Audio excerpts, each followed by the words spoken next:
قدم قدم آپ کا آزمائشوں میں گزرا۔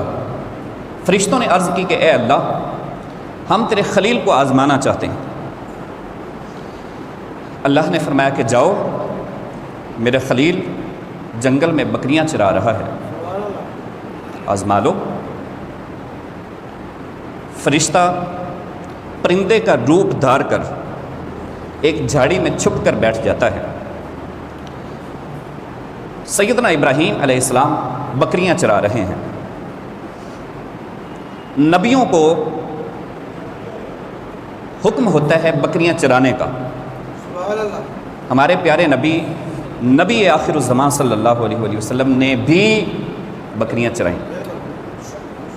اس کی ایک وجہ ہے، جو بکریاں چرانے والا ہوتا ہے اس کے پاس بکریوں کا ایک ریوڑ ہوتا ہے، اس کے پاس ایک لمبی سی جو ہے اس کے پاس وہ ڈنڈا ہوتا ہے، جس کے ساتھ اس نے بکریوں کو ادھر ادھر جانے سے بھی روکنا ہے، اور اس پر جو ہے ان پر کوئی اگر موذی جانور بھیڑیا یا کوئی چیز حملہ کر دے اس کو بھی اس نے اسی ڈنڈے کے ذریعے روکنا ہوتا ہے۔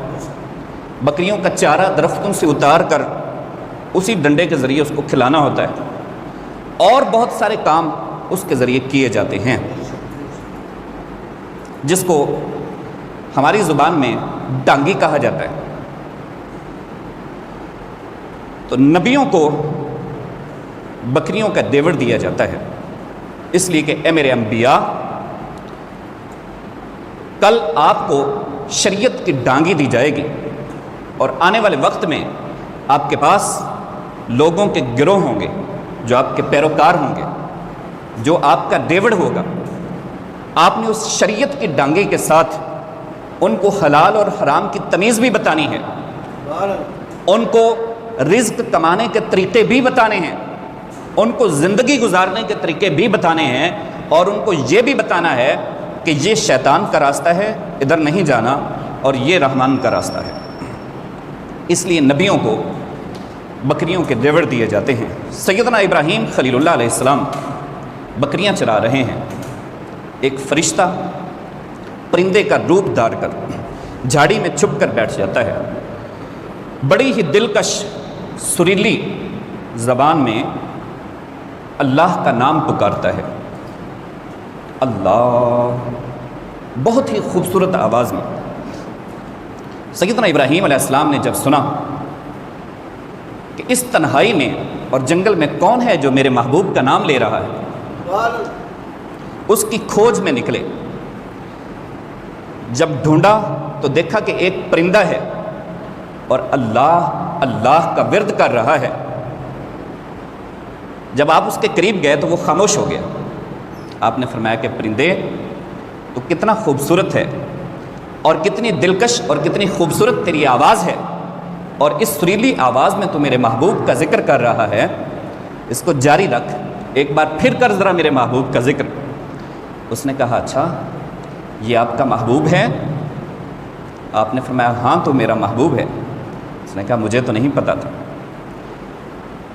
پہلے تو میں اپنی مرضی سے ذکر کر رہا تھا، اب اگر یہ تیرا محبوب ہے تو اب اس کی قیمت لگے گی۔ تو بتاؤ ابراہیم، کیا قیمت ادا کرنے کے لیے تیار ہو؟ سیدنا ابراہیم علیہ السلام نے فرمایا کہ یہ میرے پاس ہزاروں بکریوں کا دیوڑ ہے، اپنا آدھا ریوڑ تجھے دے دیتا ہوں، میرے محبوب کا نام لے۔ اس نے اسی جوش کے ساتھ، اسی ولولے کے ساتھ، اسی محبت اور اسی انداز کے ساتھ اس نے ایک بار پھر اللہ اللہ کا ورد کیا۔ سیدنا ابراہیم علیہ السلام نے اللہ کے نام کی لذت اپنے ظاہر و باطن میں محسوس کی۔ کہا کہ پرندے، ذرا ایک بار پھر لو میرے محبوب کا نام، تمہاری زبان سے مجھے کتنا اچھا لگا ہے۔ اس نے کہا ابراہیم، اب کیا دو گے؟ فرمایا کہ میرے پاس جتنی بکریاں ہیں، جتنے جانور میرے پاس ہیں، سارا کا سارا ریوڑ میں تیرے سپرد کرتا ہوں۔ اس نے ایک بار پھر اللہ کا نام لیا، اللہ کا ذکر کیا۔ سیدنا ابراہیم علیہ السلام اپنے محبوب کے نام کو سن کر اس لذت اور اس چاشنی کو اپنے من میں محسوس کرتے ہیں اور فرماتے ہیں کہ اے پرندے ذرا ایک بار پھر میرے محبوب کا نام لو۔ اس نے کہا ابراہیم ساری بکریاں تو نے مجھے دے دی ہیں، اب تیرے پاس کیا ہے؟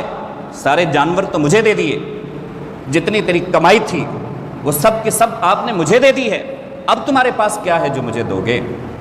تو آپ نے فرمایا کہ پرندے تو ایک جانور ہے، تو ایک پرندہ ہے، اتنے سارے جانور سنبھالنے کے لیے، اتنے بڑے دیوڑ کو چرانے کے لیے تجھے ایک ملازم کی ضرورت ہوگی، تجھے ایک چرواہے کی ضرورت ہوگی، تجھے ایک غلام کی ضرورت ہوگی۔